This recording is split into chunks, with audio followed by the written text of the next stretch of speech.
Hi everybody, it's Catherine. Welcome back to our A Dance with Dragons reread series. I'm here with the Oracle, Clare Gray.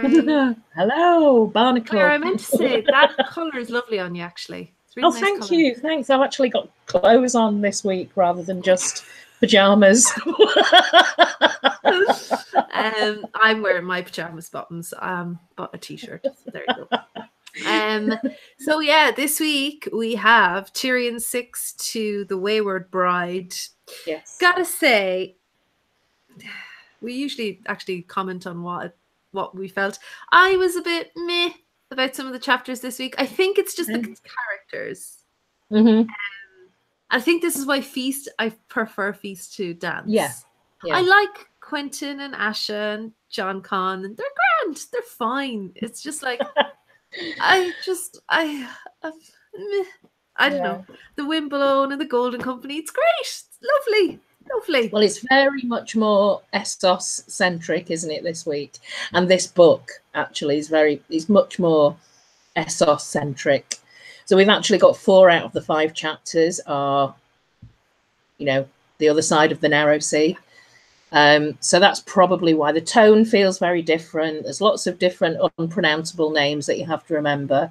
Yeah. And brand new characters being thrown at you left, right, and centre with a bit of a, there's some provenance there as well as a bit of a backstory to John Connington, and to you get to find out about starting to find out about the history of these sellsword armies, and that was probably my favorite chapter, the Lost Lord, actually. In saying that was probably my favorite chapter. I will say as well, it was very Essos centric, and I think the contents that I sent you today, George R. R. Martin released half of the contents of Fire and Blood. It looks incredible. Yeah. That Alisane piece was like just the taster. It's like, oh my god, it's tiny little. It's like a chunk of four chapters that are about the death of dragons or the dying of dragons, and like different. So you basically get a chapter on an individual dragon's story and how they ended up dying, and so that's just going to be absolutely fascinating. I cannot wait. I've got a couple of weeks yet to go, so this is going to be like I think we only have like 2 weeks after Christmas of Dance, but I'm going to be so like, I've pre-ordered it here, so they've promised me, well, as far as they can, that it'll be in Zurich on the 20th, so that'll be my Christmas read, I can tell you. It's going to be very hard not to refer to that when we're doing our last few weeks. I know. I want to say hello to Johnny Be Crazy in the chat. Thank you so much for tweeting this out, Johnny. And sorry we were late, by the way. We had some technical issues. And Bran, nice to see you again. It's so nice to come back.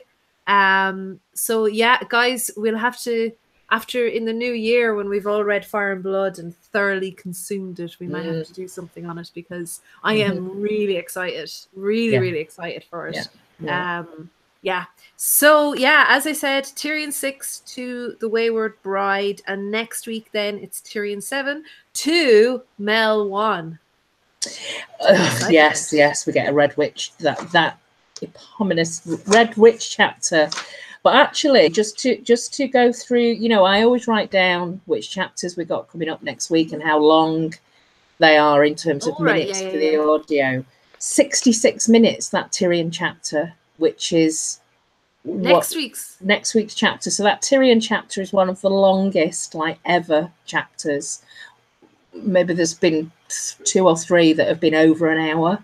But yeah, this is an hour and 6 minutes.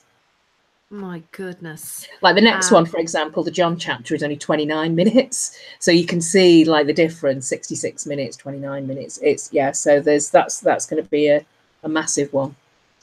Wow.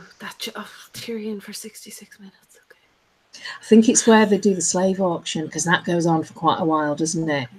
Yeah, I think. Because we get a mention of the yellow whale in this batch of chapters. Tyrion hater.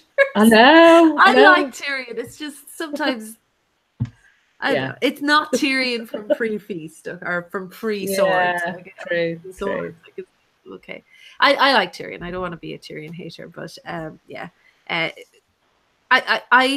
It's funny because I think Tyrion, Dany, and Jon are they're the most Marmite characters, right? Mm-hmm. In a lot of ways. Well, Sansa as well, I guess. But yet none of them were in Feast, and yet everybody loves Dance. Yeah. Do you know what I mean? Like it's weird kind of combination. It's a strange one. It is. So we have Tyrion 6. So there's a few things. There's just one big question I'm sure you'll have the answer for. It's a quote. Apparently there is, quote, magic in a dwarf's cock. Discuss. Yeah. Is this going to be like, is there something to this, or is it just him being like, I don't know. I don't know. Bran agrees with us, by the way, that Feast is better, so that's great. Yeah. It's that comes up a few times, though. I feel like that's been said before. Yeah, isn't there a? Or is it just in the TV show, a cock merchant? No, I think it was said in. I think it was said in Storm or something. Yeah, yeah. Or maybe to Cersei. No, it was to Cersei in Feast. Somebody said it to Cersei. I'm sure. Yeah, there could be magical powers. Who knows? Well, I'm obviously I joke, but I feel like there's a lot of references to like the body parts of a little person in general. Yeah, yeah. It's either his penis or his tongue, or the top of his head, rubbing the top of his head for luck. Yeah, yeah. I think this is just an example of Tyrion's being kind of slapped in the face a little bit with a taste of what it would be like to be a low-born or lowly dwarf.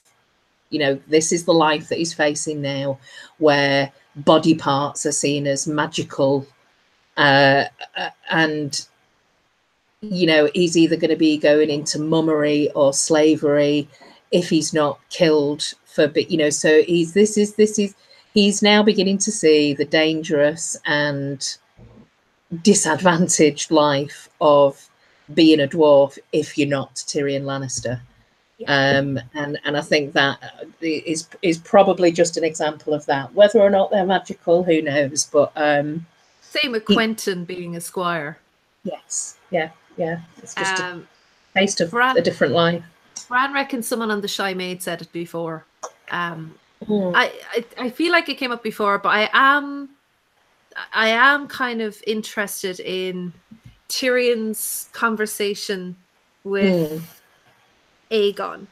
Now, I don't know what Tyrion. So is Tyrion already subconsciously sowing the seeds of discontent within the Targaryen? Tyrion sees an opportunity to stick it to his sister, who is currently lording around as queen of the castle. As far as Tyrion, that he doesn't know that she's locked up and there's this big battle between the crown and the faith, and she's just massively and very quickly just fucking everything up. He just sees her in a position of privilege. She's ruined his life. She's ruined the relationship between, you know, he sees this as an opportunity for somebody to take Cersei down. So he's kind of, I think, you know, pinning his hopes on, well, you know, I'll send him this way to start causing damage to my horrible family who've treated me so terribly all my life. Look at me, I'm a poor lowly dwarf. You know, it's so, yeah. He does say though, he does say in this chapter, what is it? What am I if not a lion? So no matter how much he hates Cersei, and it's foreshadowed in the next chapter quite clearly with Dany's conversation with Daario. Daario talks about taking a tongue, and it seems to me like that's something that Dany will end up doing. She'll take his tongue. I think it'll be Dany, but Bran agrees that he's going to lose his tongue. I think everybody kind of has that idea as well, right? That's a big idea out there. What do you think? What will you think? Do you think it'll be a betrayal that'll cause that? Yeah, possibly. I mean, that's a massive, for somebody like Tyrion, that would be a huge loss for him. You know, his weapon are his words, and if he's not able to speak, then what use is it to anyone? I mean, even in the next chapter, The Lost Lord, when they're talking about where Tyrion is, and they're like, oh, he's probably plotting somewhere, you know, so they know he's quite bright, he's quite clever, he uses his wits. That's his thing. I mean, he's not wrong what he's saying to Aegon. Like, I mean, this plan that they can just turn up with Dany and like expect Dany to be happy to see him. The only thing is, it could go backfire. Dany might think now, well, why didn't he just come and get me? Why did he take Westeros for himself? He's trying to cut me out. It could go either way. It's kind of... Yeah, it's a very dangerous game to play. Yeah. But the trust no one. So this is who Tyrion is now, isn't it? He's a different person to the first 3 books, certainly, that we read, you know, where he was our reliable narrator. He's now in the throes of alcoholism and grief and pity and guilt and just all of that rolled up into this stinky ball of just mess, where he's throwing up everywhere all over himself, and just, you know, he can't, he's you know, he's in a bit of a mess. But he dreams of Tywin. He dreams of the Shrouded Lord. He dreams of the Grey Kiss. So there's a huge link there between the Lannisters and Grayscale, I think. Yes.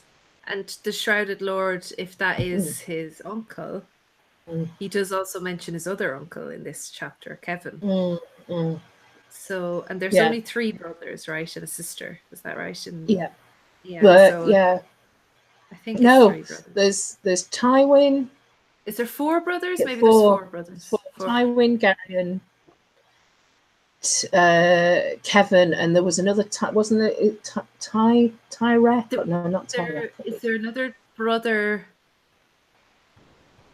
I don't know. Anyway, I'm sure there was another brother, and he died early. He died young. Right. Somebody in the Bran will tell us, I'm sure. Yeah, I mean, it is interesting to think that maybe that's it. It's also Tyrion's reaction to potentially having grayscale, and how everybody's really afraid of him on the ship. He doesn't seem to give a shit. No, he's kind of marching around with it. I mean, he should have. It's almost like he's expected it. Like it's the last thing that a monster can. Maybe he's impervious to it somehow. Maybe there's something about him or the Lannisters. Could be. That could be exactly it. Actually, yeah. But it does. The scene with the prostitute often gets criticized. This scene with the prostitute, Freckles, I think is her name. But something I kind of missed before, because it's a horrible kind of chapter anyway, or that bit of the chapter. Something I missed before was the nice little allusion to Jon 1 from A Game of Thrones, where he accidentally does this drunken somersault recovery. Yeah. And that's one of the things that's like constantly pointed out in Jon 1. Is the mad somersault land that Tyrion does. Like he's some sort of circus acrobat or something. But yeah, I thought that was nice, that little allusion to it. Bran, we're at I think he's a bit lost figuring out where we're at. So we're at the bit where Tyrion and Holden they're in Volantis, and they go off to get more information, and Tyrion ends up in the whorehouse, and he bumps into Jorah Mormont at the end of the chapter, and they lose him. So the Shy Maid and that crew and Tyrion break off at that point. So it's that chapter.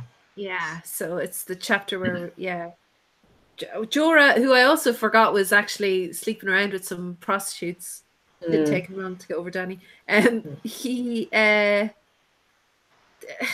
Tyrion as well, not showing much loyalty to Griff. Obviously, Griff hates him and he hates Griff, but already forming solutions for Dany in his head. Why is Dany doing this? And how would she get her army across land? He's already thinking out. Well, how would she do that? How could we help her do that? Or or not even how could we help her do it, but what would be the best way for her to do that, I guess. So it's kind of interesting. He's also thinking about what she's been through, which again is very these are the aspects of Tyrion that make me still interested in how his brain works, because he's thought, okay, she's survived an assassination attempt, she's survived the grief of lose all the loss that she's had, so she must be, and she's young, so to have survived all this terrible history and not have a brother around anymore, because he doesn't know the relationship, you know, what they were like as brother and sister. He just sees, okay, so she must be, in Tyrion's mind, he's thinking Dany has got to be quite strong and fierce and formidable. So how do we deal with that? What's the best way to deal with this powerful young woman who seems to have come through an adversity, and she's strong? So you know, how can you manipulate somebody like that? She is strong. Yeah, she is strong. Yeah, I mean, I like Dany a lot more on this reread, actually.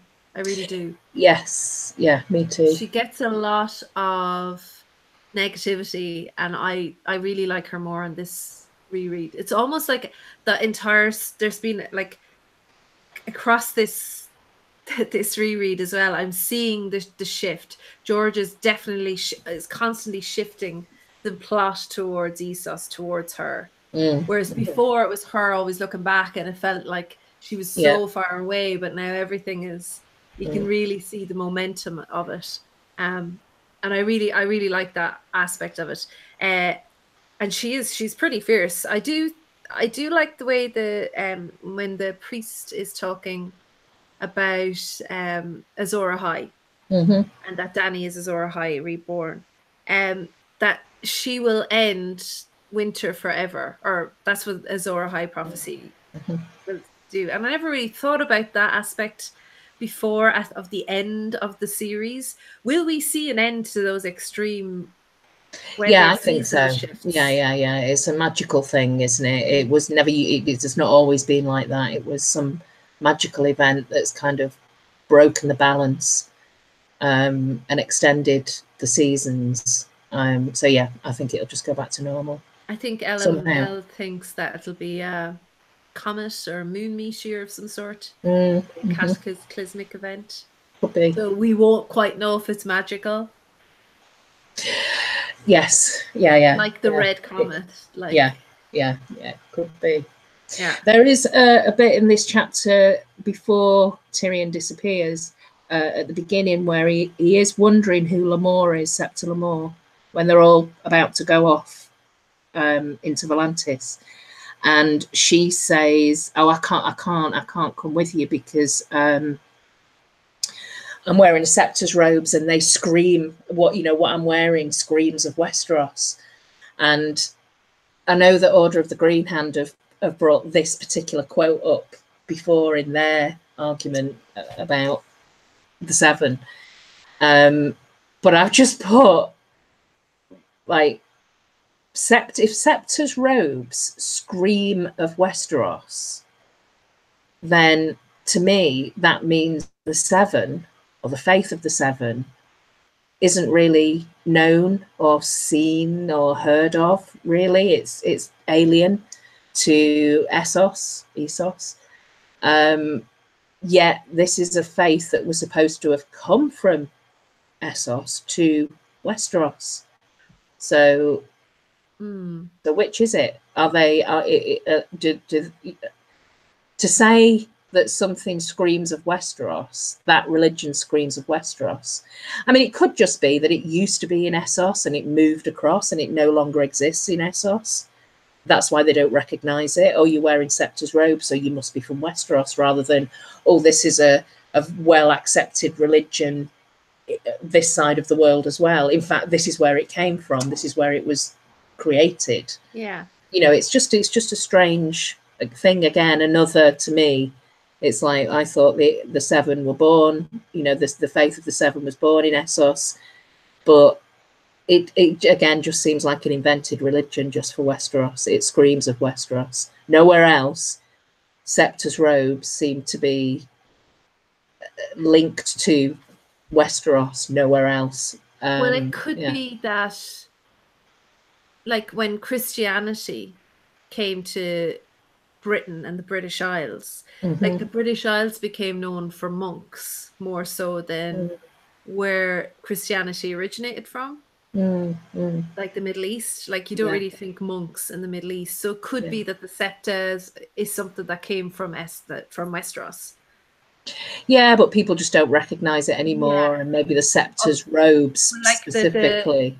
That the religion came from Essos, but that that order was maybe. Maybe. I just thought it was a bit of a strange thing to say. And then Tyrion has a game of how do you pronounce this game? Sivas. Yeah. I think I've always called it Savassi, but I don't know. Yeah, we'll call it Sivas.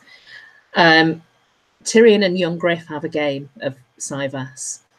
And I think there are things to be taken from the commentary of this game. Like when Tyrion notices that young Griff just swoops straight in. He takes his drag, you know, he risks everything for a quick win. The thing about this game is I don't think anybody really knows what the rules are, do they? They're never really. It's one of those games where it's the description of how moves happen and take place, but there's not really any definitive description of these are the rules. Lady Laura, hi Lady Laura, nice for you to come along. Bran is saying that Martin has been offered to make Sivas into a real board game, but he refused. Probably because the rules. He'd have to. It sounds like a combination of chess and Risk. A little bit. Yeah.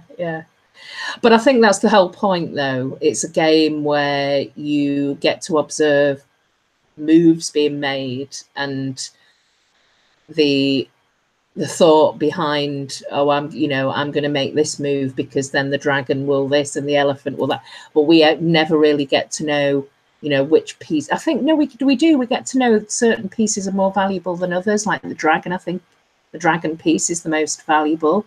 And that can do the most damage because it's described as young Griff risks everything for a quick win. And Tyrion describes young Griff as being overbold. Well, you could take that into, how he's going to be in Westeros when him and the Golden Company arrive in Westeros. Are they going to end up just taking too many risks and losing everything? I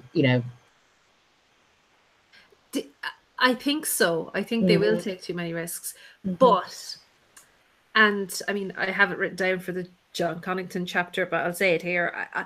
The fact that we don't get a POV from Aegon, which I think in many ways would be a very interesting POV to have given us between Tyrion and Jon Con, because he knows who he is, but he doesn't necessarily know who everybody on the ship is. I don't think he does. I don't think he knows who Sept is, for instance. But the fact that we haven't been given a POV suggests to me that at some stage he will be kinged, at least for a short time. He'll be made king for a short time in the way that Robb won the rest. But so I think you're right, though. I think eventually Bran is saying here, protect your white dragon. Do we think he'll ride Rhaegal? Maybe lose him, paralleling Rhaenys story. That's a good point. Yeah, so being overbold, going in, losing everything, and you're right. Tyrion says, where is it? Where he talks about trust no one and keep your dragon close. Yeah. Well, young Griff, Aegon, Prince Aegon. He hasn't got a dragon, obviously, but maybe this means that he will in the future. But he'll risk everything. So yeah, possibly, yeah, that's a good point. That's the big difference to everybody, in everybody's eyes. That's the big difference between which Targaryen are you going to go for, Daenerys or Prince Aegon?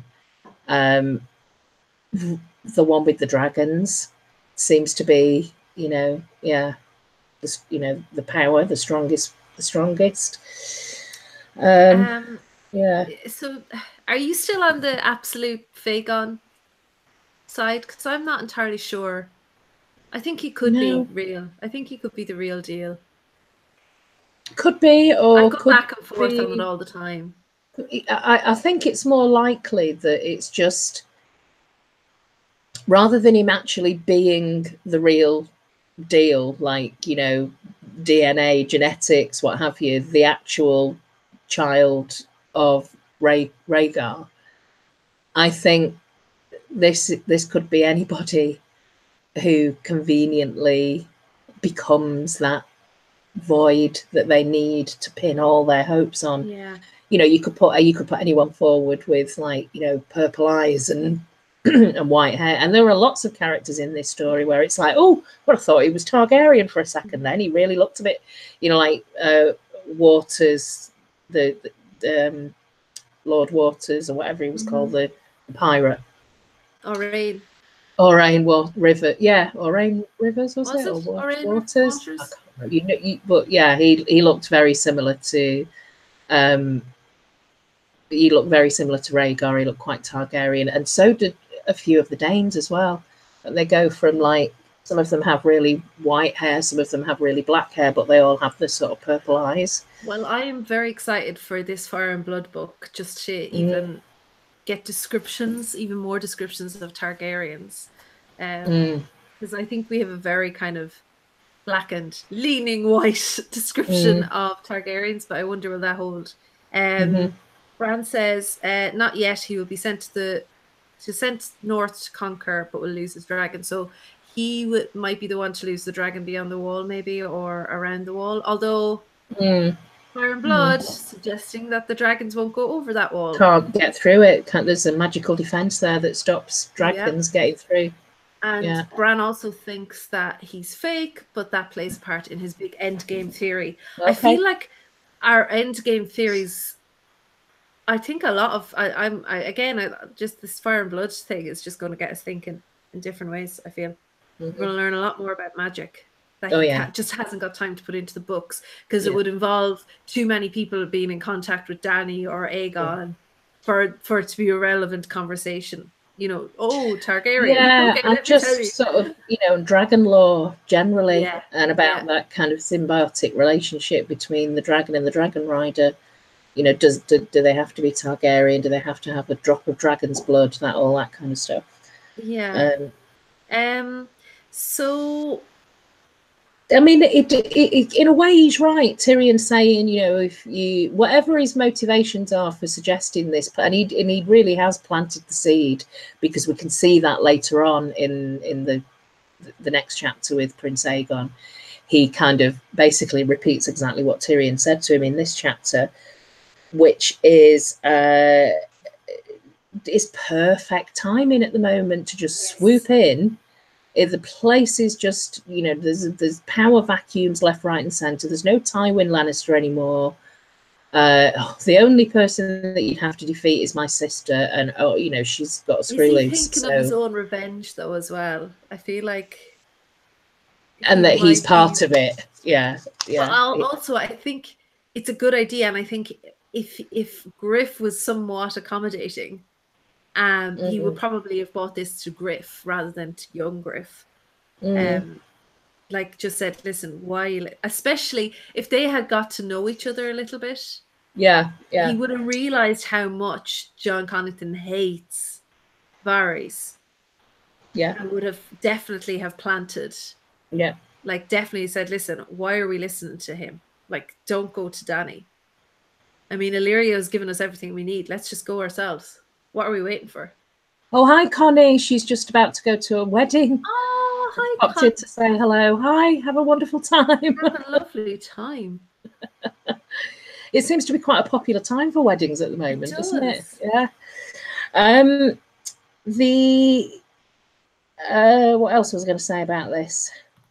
I like the fact that Tyrion he's really thinking about this, because he's thought, you know, go to Westeros, start, you know, make a start, and then you're going to end up running into trouble. But then that's when Daenerys can swoop in and rescue you, because she's a rescuer. You know, she frees slaves and things like that. She's a bit of a crusader. So all you need to do is go, make a start, and go, oh my God, no, I can't do this on my own. I need help. And she'll come in and go, oh, let me, and there you go. There's your relationship. There's, you know, you can be king and queen. Off you go. And for some reason, that seems to have really worked with Fagon. Well, they've been brainwashing him. Like, he's probably never even had contact with kids or anyone his own age. He's super serious and super competitive, and it's just like, but at least Tyrion has given him, and this is why I liked that kind of allusion to the somersault, because very similar to the Jon chapter when he meets Jon and he says, never forget who you are, you know, all that kind of thing. It's the same here with Aegon. Yeah. It's like, you know, with Jon, it's weird like armor. With Aegon, is don't trust anyone. Yeah. Now, that might backfire for Aegon, though, in the way that Dany should not trust anyone but does, and will end up being betrayed. Maybe Aegon will end up betraying himself by not trusting the people that he should trust. Yeah. So, yeah. But yeah, there's only one more question I have. Yes. Where do Whores go? They go to the docks. Yeah. Which docks? Well, that's generally where they end up going. They're definitely there in Volantis. Yeah. Or King's Landing. Do you think she could be around the docks there, yeah. She could be his former nose all the time. Yeah, she could have just been waiting there for him in the Westlands. Yeah. Who knows? So Volantis is ready to fight against Daenerys. We get lots of descriptions about the beginnings of getting a bit more closer to what it's like to be a slave, and obviously we're going to really be seeing that soon in next week's chapter with Tyrion. But you get these descriptions of slaves with different tattoos based on what they do, what their job is. I think I mentioned this before. It reminds me of that book. I can't remember the author, but it's called Jennifer Government, and it's set in the future where, depending on who you work for, so if you work for, they're all everyone works for like a big conglomerate corporation like Coke or Adidas, or it's like they're like John Knight, yeah. So you adopt that surname. So you would be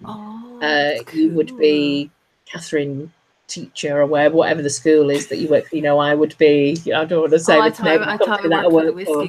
Yeah.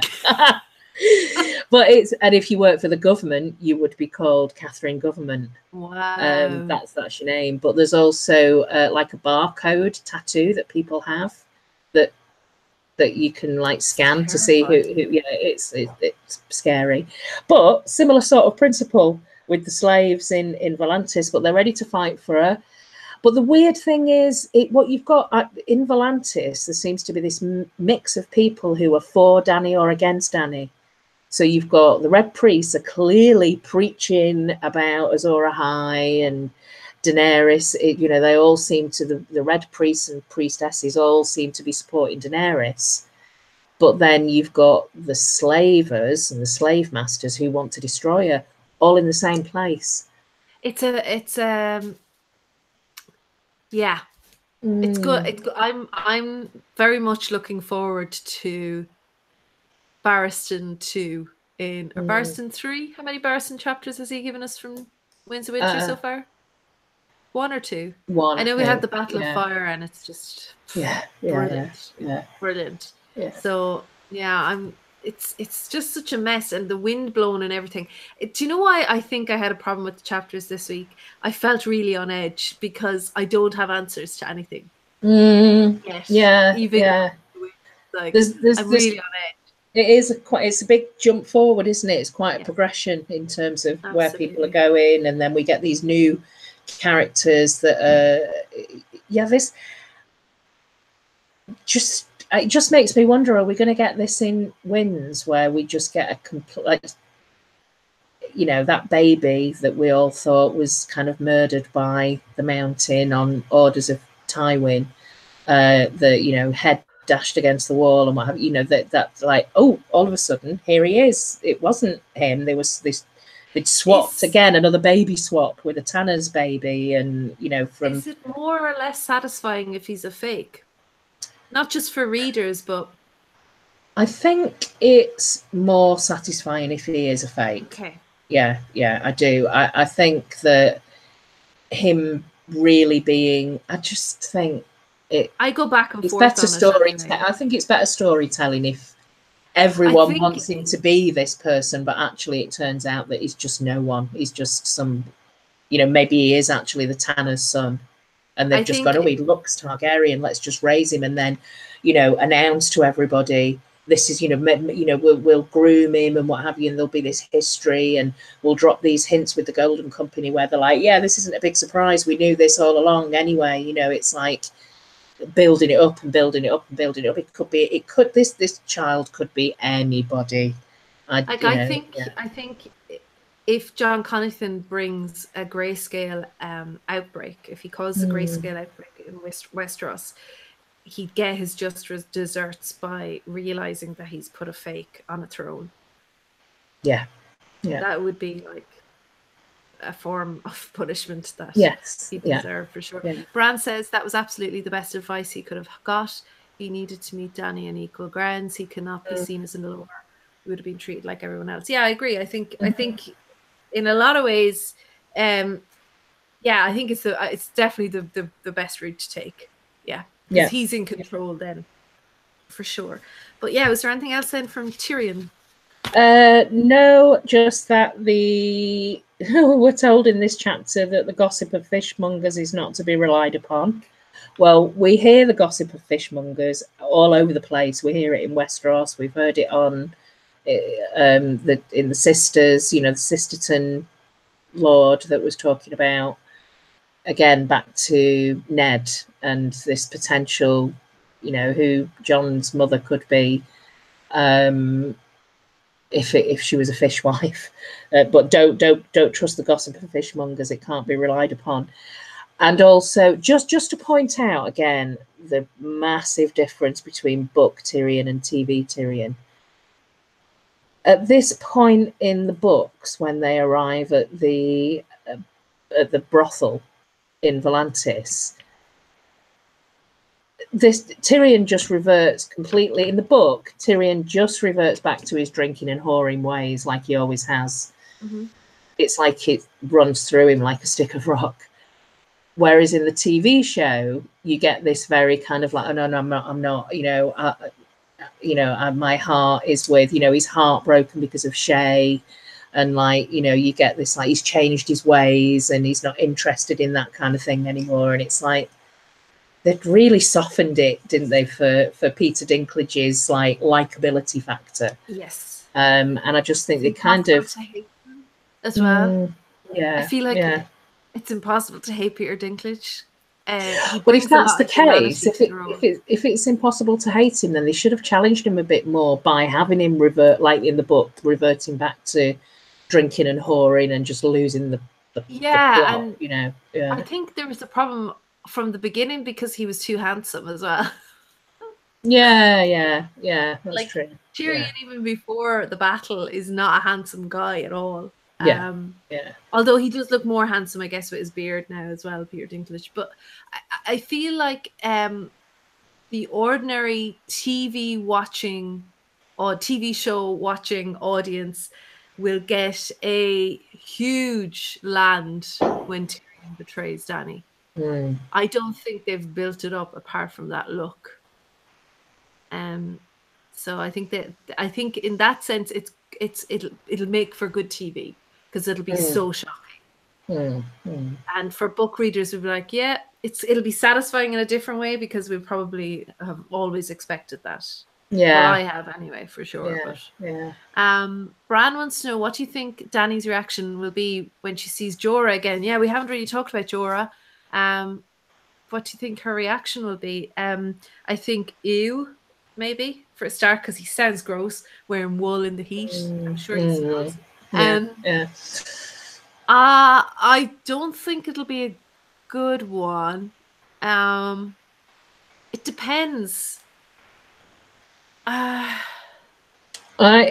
think it depends on when it is, because if he arrives and she's lost Barristan and she doesn't, she feels like she hasn't got any counsel around her, and she's, especially if it's like, you're relying on the Green Grace to give you counsel and things like that, maybe she'll be craving.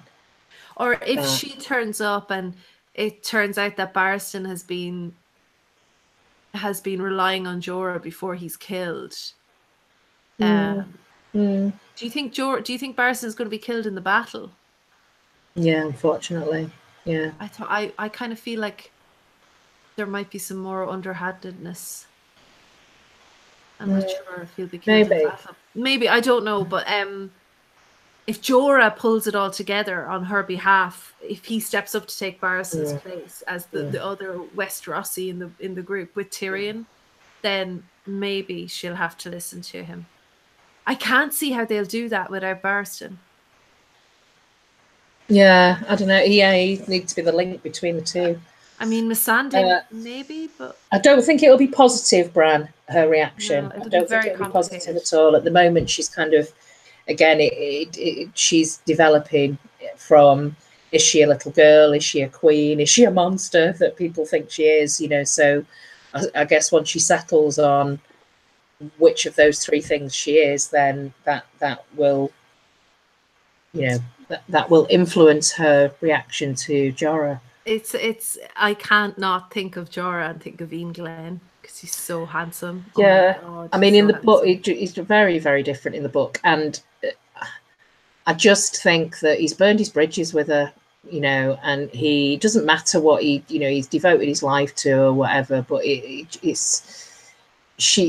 betrayed us so badly that I don't think she's ever going to be able to forget. In the TV show, she seemed to forgive him really quickly, but I don't think it's going to be the same in the books. I think he's permanently friend-zoned, and that's it. Yeah. Unless he does something, unless he saves Barristan for a moment, and Barristan lingers for a while or something. I don't know. She did say if she ever saw him again, she'd have him killed. Yeah, but Dany says a lot of things. I mean, well, we're going into the chapter where she says a lot of things. I mean, she has her cupbearers and she can't look at them. Just as the thoughts of having to kill them, even though she knows that that's what anyone else would carry out a threat, she can't do it because they're lovely kids and she doesn't want to kill kids. No. And it's like, I'm going, yeah, of course you don't want to kill kids. I'm like, but oh God, she has put herself in a very difficult situation here. So let's go into it then. We're in Dany 4, and like I said, this chapter for me is all about Dany trying to decide whether or not she's the girl or the queen. Or actually, is she neither of those things? Is she headed for a destiny of just being this monster butcher queen, which she's resisting? I think she can see how that could be a possibility. But again, it's that, do I take this life of Dario saying, oh yeah, you're just going to be squirting out kids for Hisdar. That's all you'll be. You won't be a queen. You'll just be a king's wife who, is providing heirs for Meereen. Whereas actually what you should be doing is, being a butcher queen. And she's kind of, well, no, she's, I mean, let's have a think about who Dany the girl in this chapter is. The ridiculous moronic teenage girl who just behaves like a complete insipid, just whenever she sees Dario or thinks about Dario. She's very randy, she falls for his swagger. She's just randy in general. Like she's thinking about his star and stuff, and she's like, oh sure, I'll try him out, and then thinks about the fish eating her feet. Like she gets turned on very easily. She's a bit like Asha. She does, but she also, that's projected into gossip as well, isn't it? Around no one can satisfy her, and she's got this she's this complete sex maniac. But I mean, that happened in reality with Queens of England in history. Horrendous stories that were made about, like Queen Elizabeth, first Queen Elizabeth, that she was like, into bestiality and had all these like machines made that where it would like penetrating her and stuff, and it was like, whoa, people come up with some really bizarre gossip and stuff like that based on this kind of thing. So but yeah, she's definitely got an appetite, but even which I'm not criticizing. I think it's great that he gives us like a variety of female ways of looking at this, But then you've got the queen aspect of Dany, where she's very diplomatic with the Green Grace at the beginning of the chapter. It would be very easy for her to be provoked at certain things that are being said here. This woman is pointing out to her you don't have peace outside the walls, you don't have peace inside the walls. How are you going to deal with this? Well, the only thing that you can do is marry. And she doesn't, she listens to it, and she's quite respectful and, like I said, diplomatic. So this is her being more of a queen. And then she also decides in this chapter that actually marrying for peace probably would be the best option. I mean, Dario points out that actually that would be a really crappy thing to do. Who knows what his motivations are? I mean, I've got my question for this chapter. Really, it's very short. Are the Green Grace, Dario, Hisdar, possibly even the Shave Pate, are they all in this together? Are they somehow all connected to the Sons of the Harpy?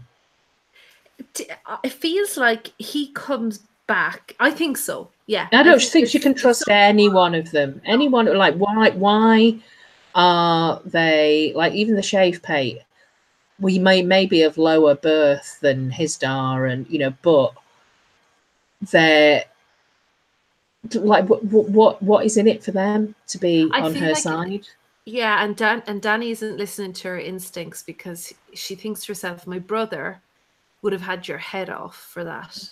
And yeah, I mean, like, the way he speaks to her, it's almost like he doesn't care whether he sleeps with her or not. So clearly he doesn't like her. Like, clearly he's not interested in her. Do you know, like, if he was just, even if he was just interested in getting the ride or whatever, like, he definitely doesn't play it like he is. No. Like, he opens up this big like, he doesn't rush in and take her after having not seen her in a while, and she's lying there all sexy and smelling great. No.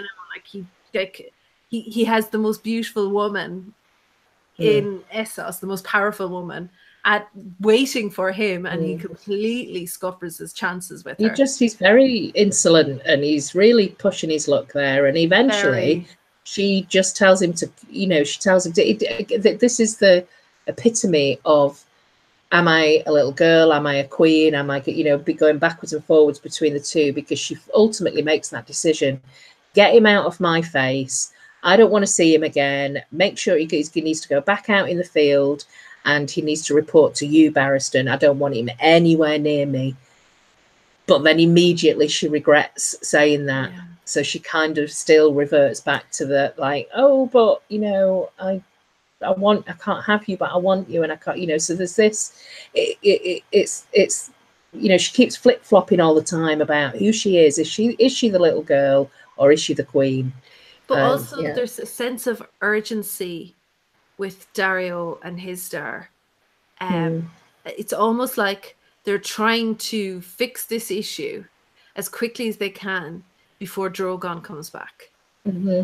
It's almost like the other two are locked away and she's in a slump, and we need to get this under control. If I feel though like 90 days was she came up with that figure, right? 90.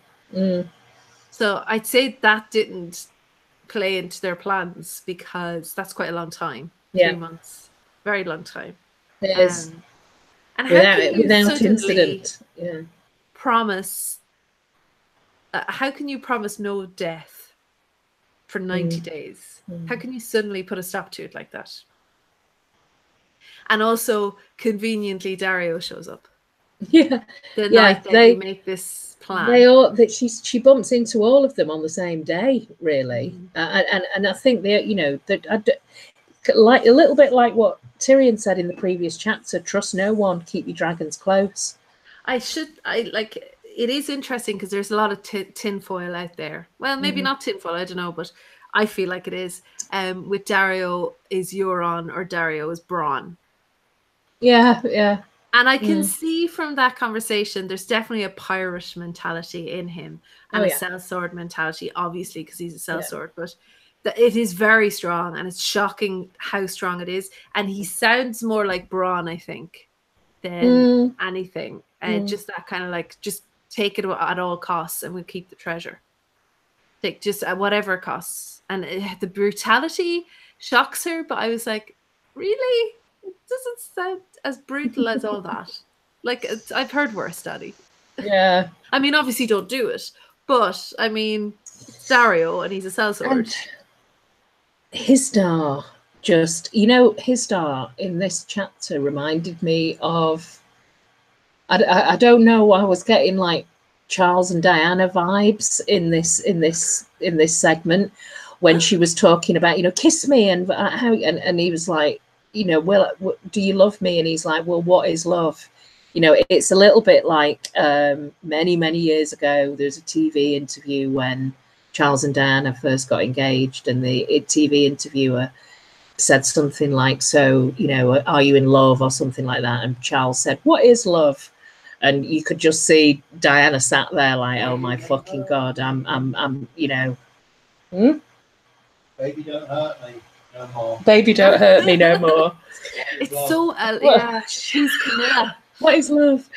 But Hizdahr claims that he wants to modernize Meereen, because there's a lot of legacy here, isn't there? He talks about, they just all sit there in their pyramids talking about days gone by, and it's all about ghosts from the past and things. There's nothing with it. It's failing. It all needs to be completely modernized, and I'm the guy to do it. So here's your solution.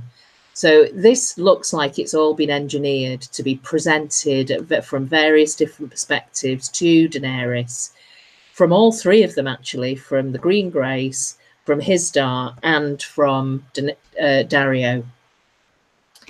And I also still don't trust the shave pate, because my argument is, why would anybody be fighting for Daenerys when she doesn't particularly seem like a straight, she hasn't got her dragons together, she's freed slaves, and everybody can see the consequences of that, that it just doesn't seem to really be. But is it Daenerys, or is it what Daenerys represents, and probably like what we get from the Tattered Prince? Better to be with her than against her. Until we know what's happening, especially when she's surrounded by Unsullied, and especially when she has Barristan and Selmy there. I mean, we can't forget how much respect Barristan Selmy carries with him.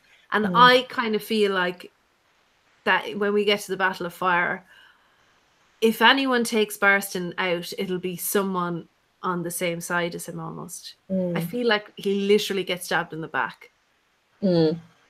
That's what I think it's going to be, because I feel like they're all staying close to him as well. Like they would have a lot more contact with him than her, probably. Yeah, yeah. Bran's back. I don't know where he's been. I don't know where he's been. What an experience. So he's translating the word Daenerys. It's from Greek and 2 words. Okay. Random fact. Danae, the mother of Perseus. Very interesting. Who's Perseus? I don't know who Perseus is. Perseus, should I know? I probably should. Wasn't he the winged god? No, that's Pegasus. And we'll get the other part. And type quicker, Bran. Bran gets the most amazing kind of information. Ares, the goddess of discord and destruction. I like that. Who's Perseus? Bran, if you could tell us. Interesting in this chapter as well. Barristan fills her in on some unfortunate family history concerning Jenny Rollstones. Oh yeah. And by the way, and says, someone said that she was one of the children, and it was like, and nobody ever questions the existence of the children.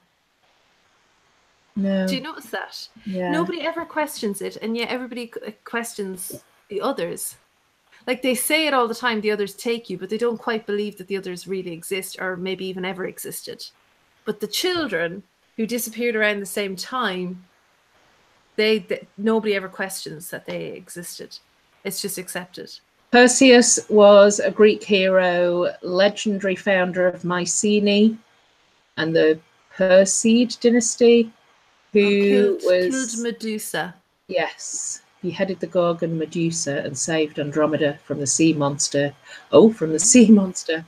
Ooh. So siblings. Very interesting, Bran. His siblings were Aphrodite, Apollo, Ares, Hercules, etc., etc. A Titan. Bran, I want you to make it your New Year's resolution, my dear, to get your endgame theory fully fleshed out and up on your channel. There you go. You've been set. That's your homework from Mrs. C. Because he always has great ideas, and he's been talking about it for a while. So, I'd love to see it. But so the Jenny Rollstones reference, it's just funny. Like they came and they said, they encouraged Daenerys's grandfather to have Aegon marry. What's her name? What was Daenerys's mother's name? Rhaella. Rhaella. And then there was the Summerhall tragedy. So Barristan's kind of saying we probably shouldn't have trusted her, or don't believe all the messengers. And I feel like that's what Dany should have. That, like in this chapter, that's what it is. It's like, don't believe the messengers. But I think in terms of Daenerys being that translation there from Bran, the mother of literally the mother of destruction. Yeah. Possibly, but I don't think that if that's the case, it would be it's an unintentional thing, like freeing the slaves. What a fantastic heroic thing to do, but oh shit, the consequences of it I haven't really thought through. Well, if you take fire and ice, fire is destruction and ice is almost order. Yeah, like it just can. It's destructive as well, but not in the same way. And if you take the others, they are completely they're ordered in that there's no free will. They're all completely purposeful in their goal. There's no, but she has created destruction in the form of chaos at the moment. Like it's chaotic. And maybe it's chaos needs to meet with that order, fire needs to meet with ice. It has to be two extremes. Like it will be chaotic. Whatever Dany brings, it'll be chaotic. Whatever, even more chaotic than whatever Aegon brings, it'll be, Euron will be part of that. It'll be chaos, but whatever they bring, and they'll all have their own agendas. It'll be a myriad of agendas, but the others will have one agenda. It'll be fully ordered, and it'll be just basically chaos meeting destruction. But from her own personal point of view, there does seem to be a will there to provide peace. Like, I'm going to marry this person. Yeah, fair enough. He clearly doesn't love me. Maybe something will grow in the future, but really the most overriding, the urgency at the moment is to get peace in Meereen. There's the oncoming Yunkai, and you know, there's definitely going to be a battle, but we need to get peace at least inside the walls before we deal with what's coming. So you know, she has this feeling that Meereen needs to heal. Yeah. Keeps referring to the people as her children, her people. She never thinks of Westeros like that. She just thinks about the throne. She never really thinks about the people of Westeros. She's so disconnected from them. Yeah, she is. She really is. But I think there's, you know, she's going to go down in history as if she is seen as the mother of destruction. We will know as readers that if that happens, it wasn't necessarily her intention, or it wasn't originally what she set out to do. It was just, I don't know, I'm sounding as though I'm making massive excuses for her here, but I think that Dany's created things that she started off with good intentions. There's something else in here later on in one of the chapters about, I think it's in the Lost Lord chapter, about what was it? It's Miles Toyne, the Black Heart, who was actually a really good guy, but he just had a bad reputation. Again, could it be that Daenerys actually has good intentions, but just ends up having this horrendous reputation as being destructive? If you think about Astapor, what she did in Astapor was to try and, you know, we were all fist pumping at the time, you know, when the dragons were like melting the faces of the slavers. We were like, yeah, go Dany, go, this is amazing, this is, you know, a million Daenerys fans were born in that moment. But the consequences of that death and destruction from Astapor created this horrible disease. Was kind of born in Astapor from just dead people and destruction, and that's where the pale mare came from. So this thing that's coming towards her was actually created by her, but not, you know, again, she didn't set out to like, I'm going to create this disease that will, you know, ultimately come to try and destroy me. She was actually trying to do a good thing at the time by, you know, a dragon is not a slave and all that kind of stuff that was going on in Astapor. But, you know, here come the consequences, whether you like it or not. How much does she care about peace? She had no system to replace the one she broke. That caused even more chaos and only screwed things up even more. And I think you're right. I think it's a lot of this is unintentional. When she climbed on that fire to, you know, burn herself and Mirri Maz Duur and the eggs, she didn't know what was going to happen. She didn't know what chaos she was unleashing onto the world. She just did it, and that's like that's Dany all over. Like that's what she does. She, you know, she's very passionate. You know, even the way she dresses, you know, like she takes on the dress with the one boob out, and like that is, you're asking for something to happen whether you realize it or not. You're asking for an affair to happen, or an argument to break out, or you know, you're willing something very passionate to happen, something that's a bit chaotic, and it's very similar to Tyrion. Very good intentions, but likes to get drunk, likes to have sex. Badly Dany executed. is very much very sexual, but she's a little bit emotional. Let's, you know, she does lose the head a little bit from time to time. She doesn't think that rationally all the time. Compared with someone like Sansa, who is just so cold and just really like everything is in order all of the time. Well, nice fight, you know, she's from the north, so it's, and not always doesn't always think of everybody else. Sometimes only thinks of herself, whereas Dany often only thinks of everybody else and tries to please everyone and herself, and it's just not possible. It's just a bit chaotic. But so Barristan's telling her, look, you know, you don't have to, it's not necessarily your responsibility to just sort all this shit out. There is a third way. There is another choice. We just go back to Westeros, go, you know, take your ancestral seat, that, you know, the throne's there waiting for you. I mean, I think it's either Barristan later on or Tyrion that are like, yeah, Dawn will be there waiting for you. You know, Dawn's all on your side. And it's like... It's John Connington, actually. Yeah. He says that to Aegon. Yeah. He said Dawn will be there. Yeah. He'll definitely have Dawn. Yeah, don't worry about that. That's already sorted. Yeah. And actually, we see the reality of that in the spoiler chapter for Winds with Arianne, where she's sent on this quest to meet with Connington.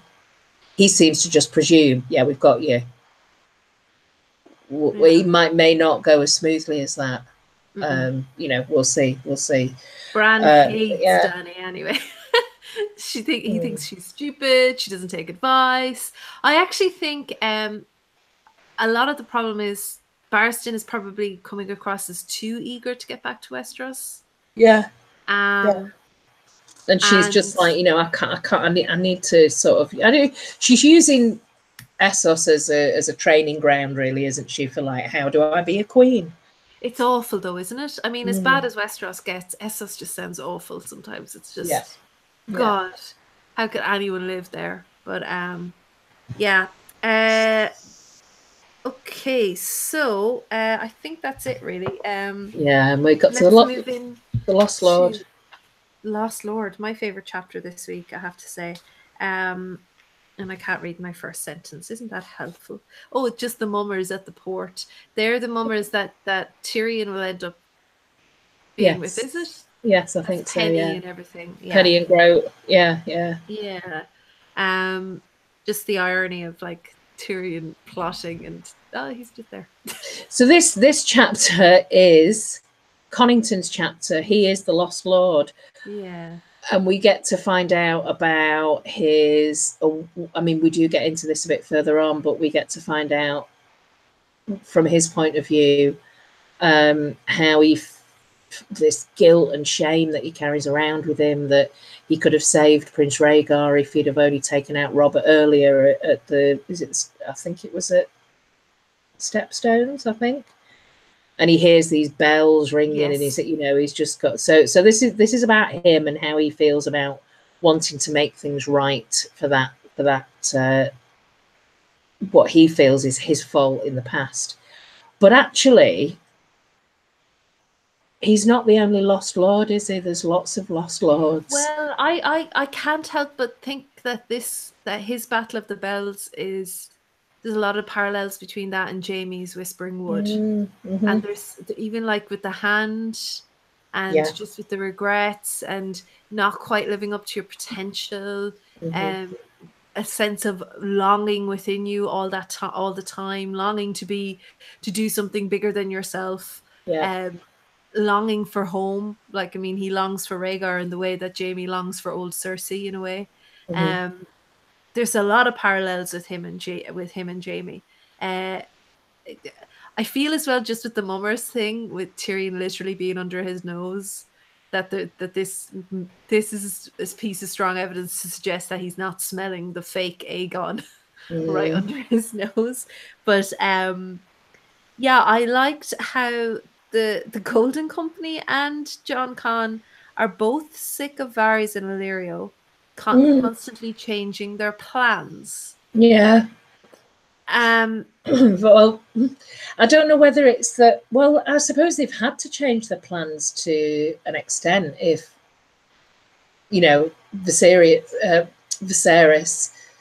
died, or you know, they didn't expect that to happen, or maybe they did, and it was all they engineered the whole thing. Well, of course, he's going to end up being like murdered by Drogo. You know, that's just an inevitability. Look at who Viserys is. How many years did I miss this? How many years has Jon Connington been with Aegon? How many years has he been in on the plan? I don't think it's actually spelled out. It's said, right? No, I get the impression that it is like 15, 16 years. How old is Aegon? He is about 15, 16. So he was with the Golden Company for a bit after the war. Oh, how old is Griff? No. How long has John Connington been with Aegon? Oh, he was... well, he was with the Golden Company for 12 years. Oh, okay. So he's only been with Aegon for about 3 or 4 years then. Yes. Right, yeah. Because then... Oh, unless he was with the Golden... No, he can't have been with the Golden Company prior to that. It doesn't really make sense, actually. Is that a mistake? That might be a mistake. Yeah, because if that's true, he has only been around for 2. That's a good point. That's a mistake. Because the reason I'm asking is because if they're constantly changing their plans, that sounds like somebody who's had a many years experience. 4 years in the context of this series, that's not that long. Especially if he's been posing as Aegon's his father. Son. Yeah. How's that worked then? No, I think that's a mistake. That might be John Connington was definitely in the Golden Company for 12 years. And he you know, they made the story up about how he stole money from the chest, and he basically died a drunk. You know, he had this shameful history that wasn't true. Everybody in the Golden Company apparently believed that Connington had been dead for 12 years, after his serving his 12 years with the Golden Company. Bran says that the Battle of the Belts had to take part of the beginning of the war. So if he joined right after he's exiled, the rebellion lasted 13 years. What? Yeah, so the rebellion ends, then he gets Aegon. Yeah, but if he was because he would have been in Westeros, he was fighting for Rhaegar. The rebellion ends when Rhaegar dies. So has he been with Aegon since he was a baby? I don't think so, right? He can't have been if he was with the Golden Company for 12 years. Yeah, so... Robert's rebellion lasted 13 years. I don't think that's right. Is it? No, it's not that long. No, it's like 2 years. You mean Robert's reign was 13 years? I think rebellion ends. He could have. Yeah, the only reason I'm asking is because he wants to kill Varys. Like that's the first thing he's gonna do when Aegon takes the throne. Not reward Varys, not overlook any misdeeds. He wants to kill him. And it's like, what the hell? What kind of plans were they going back and forth with? Or how long did they keep Aegon from him? He hates Varys because of that lie of, this is why he had to leave the Golden Company and everyone believed he was dead. He stole from them and then he drank himself to death. That story was arranged by Varys. So that's probably one of the reasons that he can't stand the guy. But also he says very little of what the fat man anticipated has come to pass. Yeah, that's Illyrio, isn't it? Yeah, that is Illyrio. Bran, that's fine. I get confused with the numbers as well. By the way, I think George does too. Yeah, I think that's a bit of that doesn't seem to make sense, does it? You would think that Griff and young Griff have been together for years and years and years, and he's posed as his father, and that they've had this, there's been a Sept and a Meister that's basically provided him with this highborn lifestyle and education. Well, also to keep Aegon, they would have had to keep Aegon from Dany and Viserys. So unless Aegon was he just grew up at Illyrio's manse and and then they brought Jon Con late into the plan. That might be a reason why he hates Varys, because there's definitely a bit of tension between between Jon Con and Aegon. There's definitely a bit of tension there that isn't there between like Aegon and Lemore, say. Yeah. So it suggests that it's a short relationship, that it's not that long. Yeah, yeah. And that might be that, maybe like, because they would have had to have found him as well in the Golden Company. They would have had to have realized he was there at some stage. 13 years since the last book. Hi, AU. That's where we're all getting confused. Hey, Marie, how are you? That's what it feels like. Yeah. A bit. Anyway, I just thought it was quite. I just presumed that he brought him up, as you know. No, I don't think so. I think there's something. That's why it's a bit wishy-washy with those years. He can't have. I don't think he could have brought him up then, if he was that long in the Golden Company. The other thing is completely out there, but I kept writing JC down in my notes. Jon Con thing JC, and I was like, oh, like Jesus JC, Christ. Jesus Christ. There's like, are we supposed to, like, is he going to like die for someone's sins or something? Is there going to be like a sacrifice story here of some sort? Maybe. Because I think he's definitely a pawn in Illyrio's game as well. But obviously that's a bit of a stretch. I know people. I know. So we get some history about the Golden Company, which is quite interesting. So at the moment, homeless Harry Strickland is leading the Golden Company. The original leader obviously was Aegon Rivers, Bitter Steel, beneath the gold, the Bitter Steel.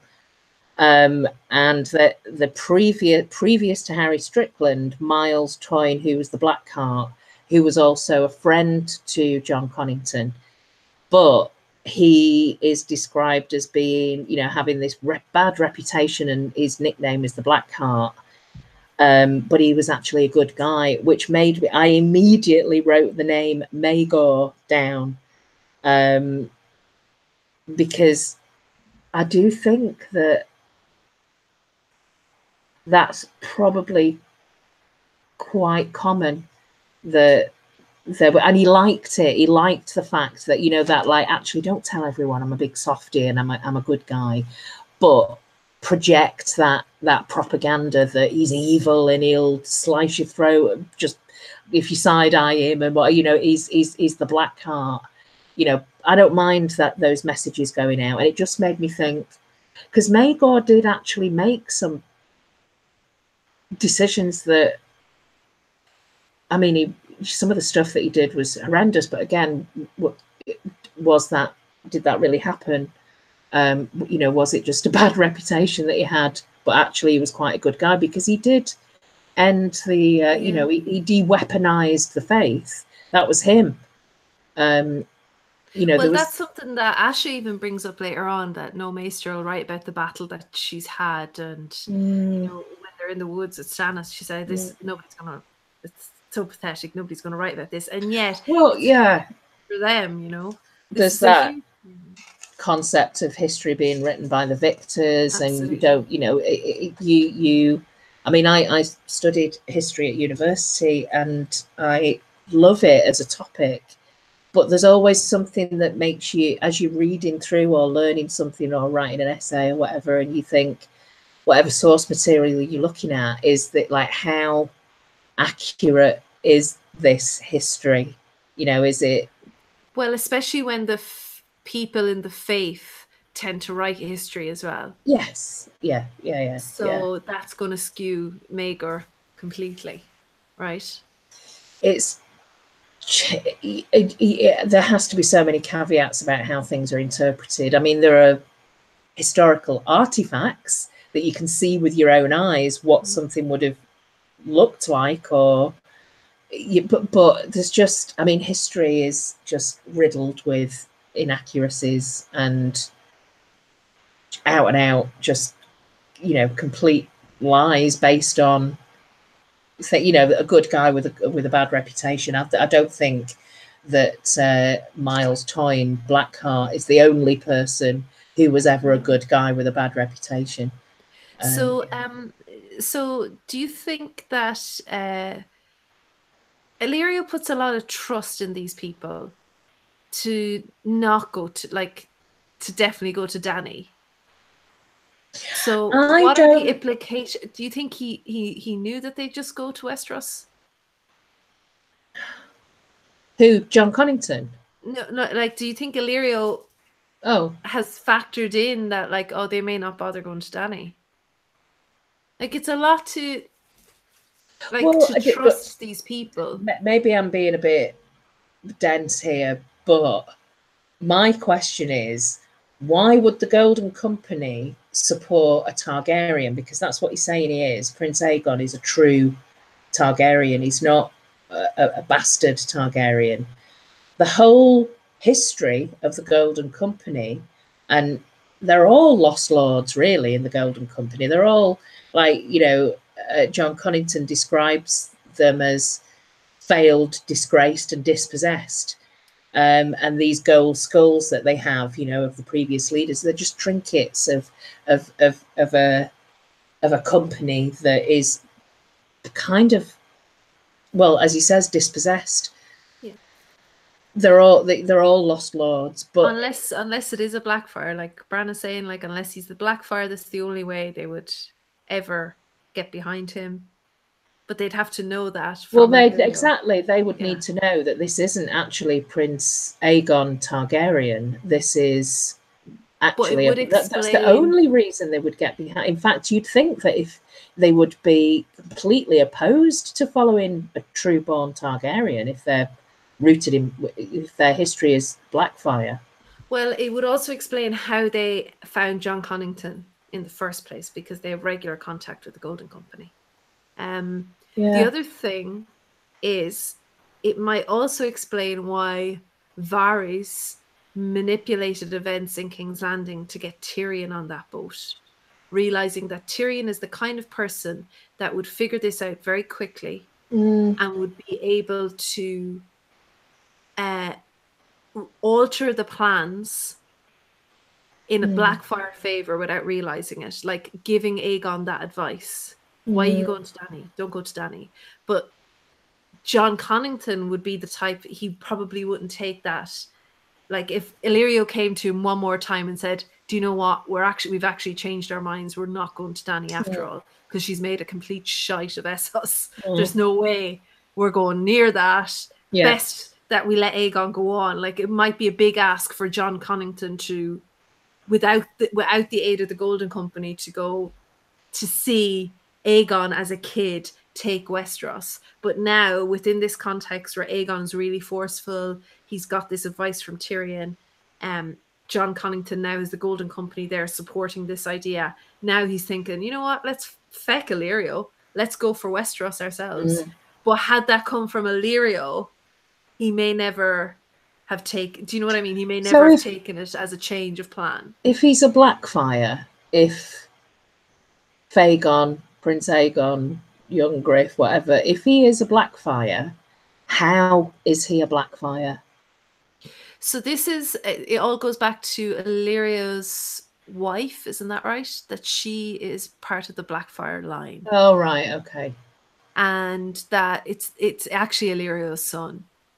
Right. And there's something, I wondered, that do you know the idea that he keeps her hands? Yeah. That there's something to do with that'll be able to prove. Right, okay. Yeah, Same shape cuticles, I don't know. I don't know, but there's something, I don't know if it's her hands. Yeah, Sarah, he's keeping through the female line. So it could be that, so if is he the last living remaining Blackfire? I think so. That's even rarer than a Targaryen, isn't it? Yeah. Well, because there were at least 2 Targaryens, 3 that we have met in this story: Daenerys, Viserys, and Maester Aemon. Unless Varys is a Blackfire, but Varys is also a eunuch. But you think Varys is a woman? No, I don't think Varys is a woman. Oh, no? No, that was... LaDonna? That was LaDonna. Yeah, LaDonna's theory from ages ago. Yeah, I don't think he's a woman. I did what I meant to mention, actually. Do you know the prophecy with the perfumed seneschal? It occurred to me in Dany's... I wonder if Varys and Sarah are related then. I think that might be it. I think Varys might be a Blackfire, but there's nothing like, what's the point? Because you can't have children. And that's why they took it, because they didn't want if they thought he was the last remaining Blackfire. Okay. Wow. But the Dany, the perfume seneschal thing, it made me wonder, maybe with prophecy as well, maybe the perfume seneschal isn't a person, maybe it's a city. The smelling of a city, it could be. But anyway, what was it? Dany will fight Vagon, aka Dance with Dragons 2.0 in Winds. Yeah. I think that's definitely where we'll see the first dragon on dragon fight. Yeah, that would be great. But why? What would cause her to fight him? Is it'll be like that? It'll come out that he's a Blackfire, right? It's going to have to be. Yeah, like no other way. It's anything else. Targaryen versus Blackfire again. Yeah, that's what it'll be. So the Golden Company would only support a Blackfire. That's yeah. They wouldn't, like, why would they bend the knee to a Targaryen? So Bran says that Dance was a Targaryen civil war for the throne. It has nothing to do with dragons. The Targs are the dragons. Yeah. I have to say this. I really like this chapter. It's a chapter that stays with me most from Dance, because I think it has the best ending to a POV. Like, for the first time that we meet a POV, I think it's the best ending. Yeah. This reveal that he has grayscale. Yeah. It's just brilliant. It's really So now it's a battle against time as well, isn't it? Because he's calculating how long he's got before he turns into a stone man. Yeah, it's terrifying. He just wants time to be able to fulfill what he sees is his previous failing, this thing that's not been able to, it's haunted him. He was responsible for Rhaegar. He wasn't, but he seems to have, it's manifested in his head that Prince Rhaegar would have survived if he'd have killed Robert before Robert got to him. There's the variables again within that are ridiculous, but I think so. It's easier to blame himself than to think the man he loved was too weak to defeat Robert Baratheon. Yeah. But it's it's haunted him ever since. It's been with him all this time. So he doesn't really care that he's got grayscale.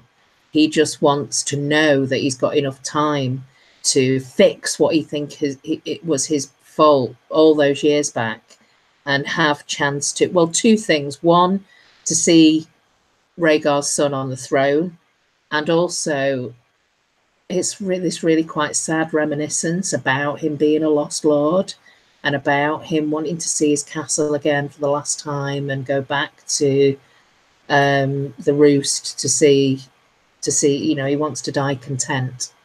You can see why they merged him with the Jorah character in the show, because Jorah has similar kind of feelings from what we know of him in the book.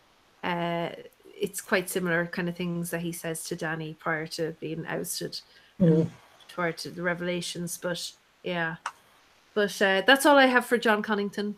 Yeah. Again, Prince Aegon speaks up in front of the Golden Company and says, I'm not a beggar king, come to me in Westeros. And they all decide that the boy has stones. But again, it's pointed out that what he doesn't have is dragons. Yeah. But I suppose that's a kind of default Blackfire position, isn't it? Yeah. EU says we all feel like that when we're near the end, Claire. Yeah. Yeah, it is. It is. It's very sad for John Connington. I like him though. I like John Connington. I really do. I kind of wish we'd met him earlier. And I want a little bit more. I want to know a bit more how he came into this fold, how he found himself in this situation. I think there's a lot of that we probably don't know enough about that because it'll reveal too much, obviously. Yeah. Well, there's a big theory that he was, and it seems quite clear here that he was completely in love with Rhaegar, and this, yeah. And he projects onto Aegon that he looks like Rhaegar and stuff. Yeah, he's just made this his life, hasn't he? This is his mission. Yeah. Now the wind blown then with Frog, which I think last week we said, oh, this is a Victorian chapter. Yeah. It's Quentin. Quentin chapters are meh for me. Yeah. Because I just don't know where they're going, and it's kind of frustrating. But yeah, we have Frog and Drink and Green Guts. Yeah. Quentin and his mates. Fake names for their fake agenda.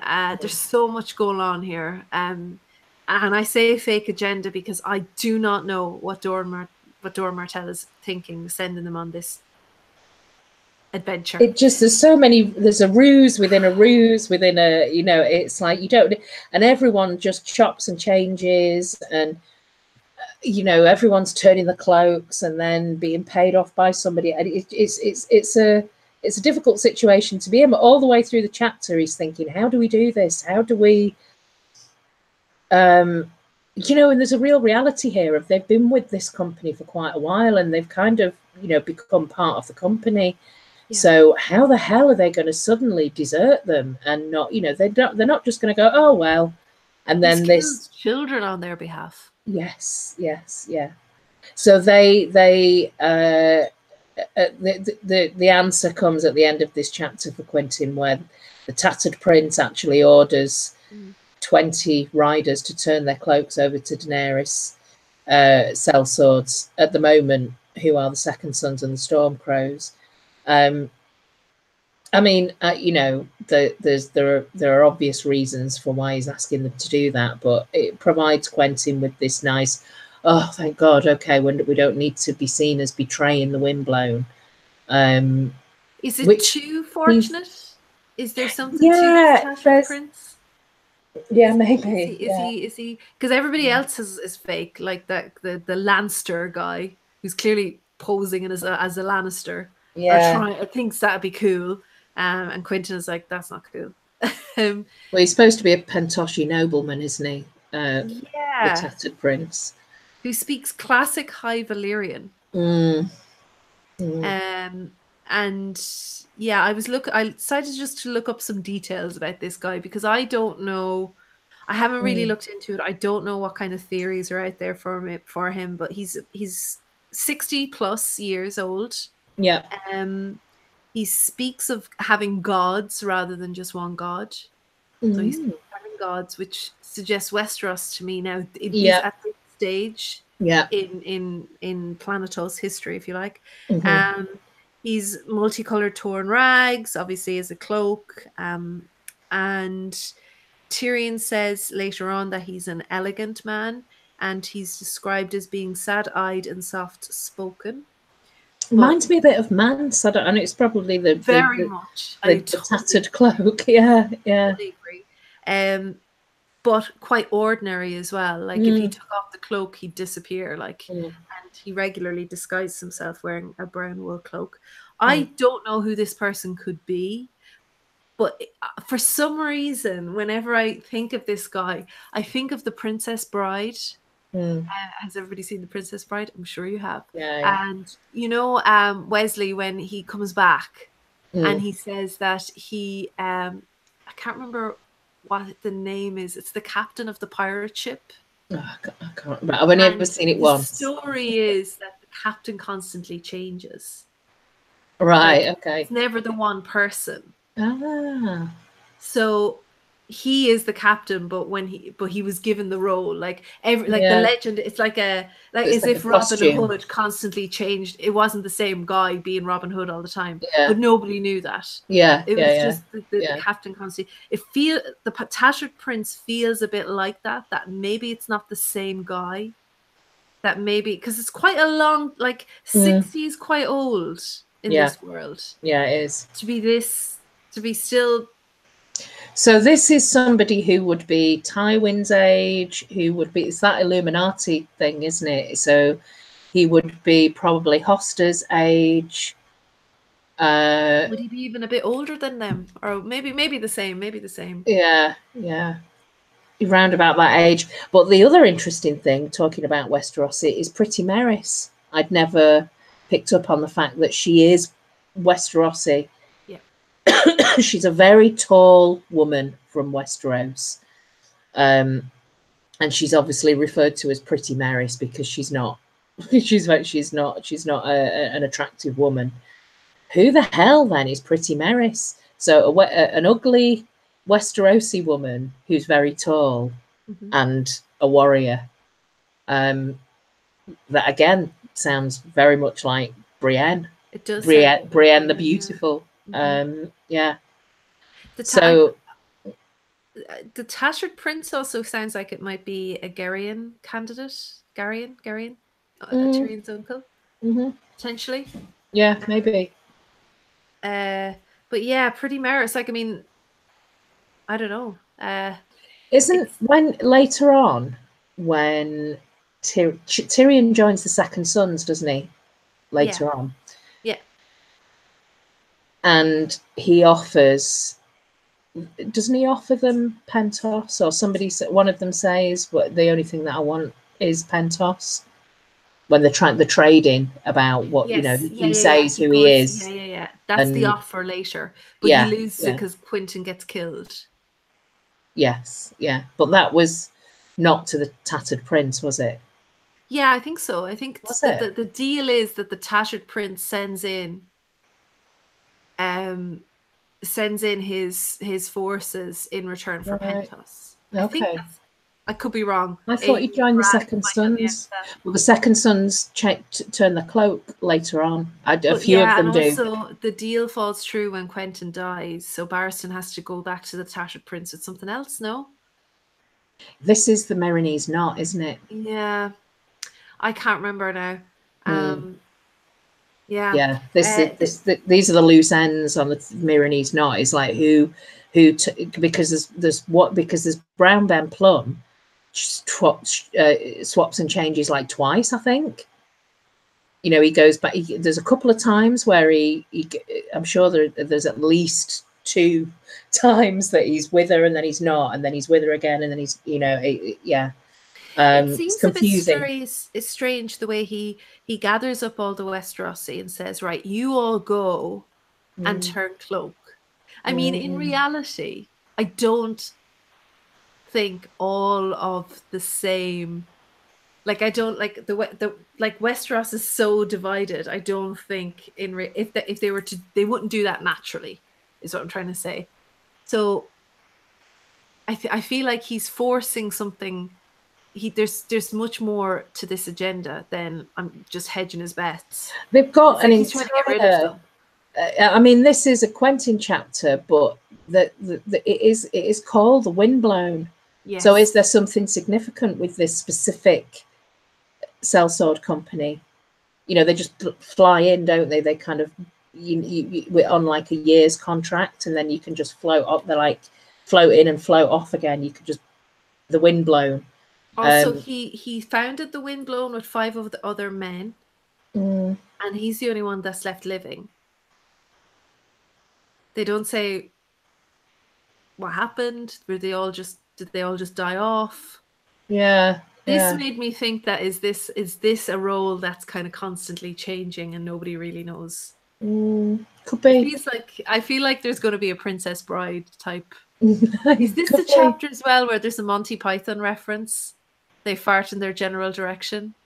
I don't know. Yeah, I think it is. I missed that. I missed that. Yeah, there's. Well, we've referenced this in earlier on, which is the Yunkai have. So we meet the Yunkai here because they're actually being paid by the Yunkai at the moment. They're on the payroll. Yeah. And so the Windblown are planning to go to Marine, so go to Yunkai and then on to Marine to dance with dragons. And the Yunkai, they're the ones that are spreading the gossip around Daenerys being mad, sex craved, sorry, and craved probably, feeds her dragons human flesh, which is kind of an interpretation of the truth. It's a bit of an exaggeration of the truth. She doesn't feed the dragons human flesh, but they have eaten human flesh. Sure, yeah. And what we mentioned before about how the Yunkai have got, they're very extravagant, and we get the introduction to the yellow whale. I can't remember what his Yunkai name is, but the guy that runs he's got this kind of grotesque, menagerie of creatures and unfortunate people who he's kind of gathered together. And there's also the threat of new Unsullied on the way. But yeah, it does start to get very confusing about who's who, where did they come from. But there's just little things that I picked up, like I said previously. The Astapor was burned to the ground, but the bloody flux originally came over from Astapor, and it will end up being it's very destructive. But it's even like on its way to Marine. The kids fighting over the dogs to eat, and it's just horrible. Astapor, it's just horror. It is. It's fascinating to see this from someone else's point of view. What's keeping Dany awake at night is nothing compared to what's actually happening on the streets of Astapor. It's horrendous. It also interesting the way they've been told to chase towards Marine. Yeah. Like just keep them going there, like literally spread the disease. But I don't know, there's something not quite right about this Tattered Prince. This is too convenient. It doesn't really work as a plan. It wouldn't happen like this. That all the Westerosi would get together. Because like, if one thing we've learned from this series, and everybody knows, everybody hates one another in Westeros. They wouldn't all work together like this. Yeah. That's true. And the fact that he speaks classic High Valyrian, I think that's a red flag. Because I believe Tyrion speaks classic High Valyrian. That's the type of, like, it's like German here. We have Swiss German and Hochdeutsch. So High German is what everybody learns in school. Like if you're in the Lannister clan, then you would learn that language. This is like... This is the I feel like that's the learned version of it. Yeah. Not the sellsword version of it. Interesting. So, we'll have to we'll put a pin in the Tattered Prince and come back to him. Yes. Yeah. And we'll move on to the Wayward Bride, shall we? Yes. And we're going to have to instantly put a pin in something here. The letter. We'll have to come back to this letter when we get the pink letter later on. Yes, yeah. I mean, there's a certain style, isn't there? There's a certain writing style, and the thing about Ramsay is he does like to add bits in. He likes to embellish his letters with little bits and pieces of skin and things like that.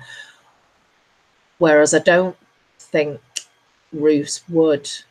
And the pink letter didn't have anything. It was just a letter, wasn't it? It didn't have anything. And the pink letter is supposed to have come from Ramsay, right? Or Stannis? It's signed as being from Lord Snow, Lord Ramsay Snow. Yeah, right. But he's not fashioning himself as Lord Ramsay Snow. He's fashioning himself as Warden of the North. Yeah. So he wouldn't suddenly demote himself. By the way, AU now has homework. He has to go watch Monty Python and the Holy Grail. He always watches Monty Python. Yeah, it's. He's never seen Monty Python. He's never watched it. Oh, oh my God! Holy Grail. Have to watch the Holy Grail. Yeah. Wow. Definitely. Yeah. I love it. Did you know Phoebe has a collection out on the Holy Grail? I just saw it in Loopy's video today. Yes. Yeah. Very tempted. Yeah. But God, it just reminds me so many college nights. But yeah, there is a Monty Python reference in that Quentin chapter. She's pretty hardcore, Asha. She is. I love her. When she gets the letter and she sees Theon's skin and just the tone and everything of the letter, and she just immediately, her first instinct is, oh my God, it would be, I wish he was dead. It'd actually be better if he was dead than this. Than having to go through that, like just the shame and the embarrassment and it's just like, oh my God, he should just be dead, because this is actually worse than him being dead, him being tortured, and just she just can't deal with that concept. Did you know? Because I remember very clearly reading this chapter years ago, and just like when that piece of leather falls out, it's like, oh, yeah, that leather. Yeah. And then she burns it. I think that she burns the letter and just. I would too. I think that's the best thing to do. And then she has this relationship with Carl the maid. This is very Ironborn flavour. This chapter. It's all. I mean, it is about Asha, but it's about them being at Deepwood Motte and the battle that happens at the end of this chapter. But it's 50 Shades of Grey joy. Yes, very much. Yeah. So she has this session where it's just this really rough sex with Carl the maid, and it's like, well, given who she is and the position that she's in, like, how else would you go about having sex with Asha Greyjoy? It would have to kind of be. I feel like this is the arrangement. I don't think, even though she says, I'm going to kill him now, it's not. I think this is. It's just the way that's up, and it would be rough, and then she'd take him, because she does that. Like, I think that's the arrangement. But I could be wrong, but I feel like that's the arrangement. The unspoken arrangement. It's interesting though that she has sex in the former Lord's bed, and they get attacked. The same with Theon. Yeah. When he's going to Ned Stark's bed, has sex and gets attacked. Yeah. Very similar kind of. I don't know if that says something more about them, that they constantly let their guard down. Even though this is a long chapter, I don't have a massive amount of notes. No, me neither. But there are, what I did make a note of are the things that just kind of raised my eyebrow about some of the things that Asha's saying in her dialogue.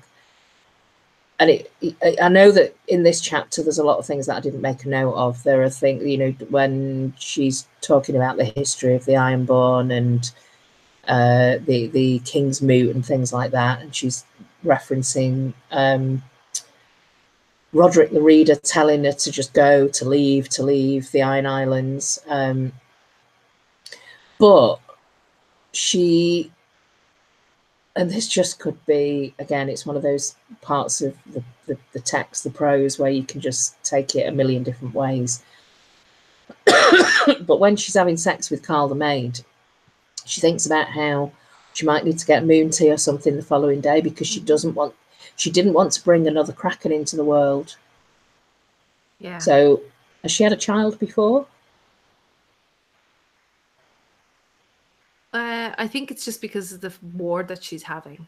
The war among the Krakens. I don't think she would have. Maybe I don't think so.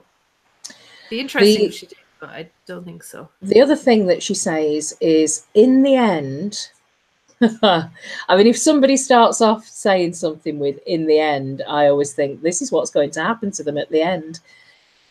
Asha says, and I quote, "In the end, all the winds blow me back to Euron." And actually, we've just had a windblown chapter. Yeah. But well, Asha could very easily get a sellsword company Like that's the kind of thing that'll be behind her. She inspires such loyalty in the people that follow her. Yeah. Like they all go. It reminded me of the Vikings. Like, you know, it's like they're going to Valhalla they'll go all the way with Asha. They'll go right up to the door. Yeah, my queen. And break on through. And interestingly, though, she says, "I'll never be queen. I'll never be queen." Very different to most people in this. Like, "I'll never be queen." Again, I'm like, "Oh, she'll be queen." Yes, yeah. She'll obviously be queen now. You know, she is Balon's child, and things are done probably, you know, slightly differently in the Iron Islands, but it's just in the end, all the winds blow me back to Euron, which means that she is going to die at the hand of Euron. Yeah. Or something will happen to her where she ends up being like Euron's thrall or something, you know. Yeah. I mean, the TV show, he's got Asha in the TV show in chains, like just following him to the point where I think I said in one of the episode reviews, it wouldn't surprise me if the next time we see Asha, she opens her mouth and she's had a tongue cut out and it's just you know, she can't. Yeah, I don't know if do you think she'll lose her tongue in the books? I mean, that would be interesting because we can still get POVs from somebody without a tongue. Yeah, we could. Yeah. Well, I think that, in the end, all the winds blow me back to Euron. She will end up. I think there will be an unfortunate end for Asha at the hands of Euron. By the way, think of how much Asha's learning in this occupation, if you like. She's learning. Okay, when you attack, don't send your bloody army through the field of rye and corn or whatever it is. Don't send them through the crops. Yes. Because they can't grow anything now. It's already too cold. She's also learning, don't stop in the woods in the middle of the night or don't run through woods in the middle of the night. Very bad idea. But she's also learning you have somewhat of a chance if you treat the people that you've taken prisoner with some sort of dignity and respect. Yes. And as much as she tries to ignore it, and she says early on in the chapter, I mean, this Glover woman is praying to these trees and there's nothing there. But later on, the trees are watching her and she can almost feel the heart of the trees. Yeah, she thinks it looks like they're on the moon. Too many trees, she couldn't see the sea. And then they start heading towards that's where they leave the castle and they end up, you know, heading towards the sea, which isn't that far away, but they just can't see it because of this massive forest of pine trees, which seem to be talking to each other. The trees are moving and the sound of the trees, and it to me, it feels like and sounds like they are at sea. The noise that the trees are making, the fact that everything's moving and they can't, like, it feels like they're being drowned. So in my notes, I've got the Ironborn were drowned at Deepwood Motte. They were drowned in the trees in the deep forest, and it's the description of the battle as the Northmen poured in. Again, pour it. You know, there's this. It feels like they're all desperate to die with their feet wet by the sea, so that they can, you know, enjoy the halls of the drowned god the following day. But actually, the description of this battle is like it's a sea battle. Yeah, I think that's brilliant. It's and Asha, even though that, you know, they've got axes out and they're like cracking each other's heads open and slitting each other's throats, and Asha describes most men that she sees around her as drowning in their own blood. So they did drown. They drowned in their own blood, and they drowned in the forest of pines from these Northmen that were pouring. It just, everything seems like it was. It's also taken directly from Macbeth, the Burnham Wood coming to Asha, and it's almost like, what's the point of this? But it feels like it's not just a cloaking device. it feels like Stannis is almost punishing the Ironborn for daring to think they could come inland and take anything that wasn't at the sea, like that they think they know what they're doing. It's almost like, look, this is us, we belong here, you do not belong here. Because that's kind of the Burnham Wood stuff. It's like nature is reclaiming the unnatural Macbeth. They're taking it back. They're not going to listen to Macbeth and his witches anymore. So it feels like that here with Asha. And it does. Again, it's one of those kind of, it's a battle, but there's something quite poetic about it. And immensely poetic. Yeah, there's lots of those literary references as well. I'm interested in how the Ironborn and Asha refer to all Northmen as wolves, except for the Boltons. I think they call them Skinners. Yeah. They call every other Northman wolves, but the Boltons are not. They've separated them out, and it's interesting that like they come in as outsiders and see them as separate to the rest of the North already. And yet other Northerners are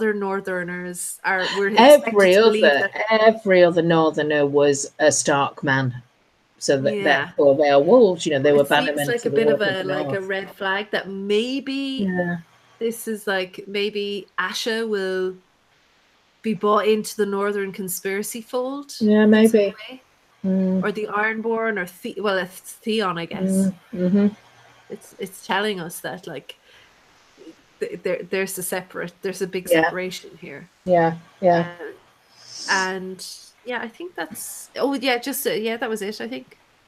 When she's kind of passing out and she's dreaming of a black stag with fire, and so here comes Stannis into Asha's story arc.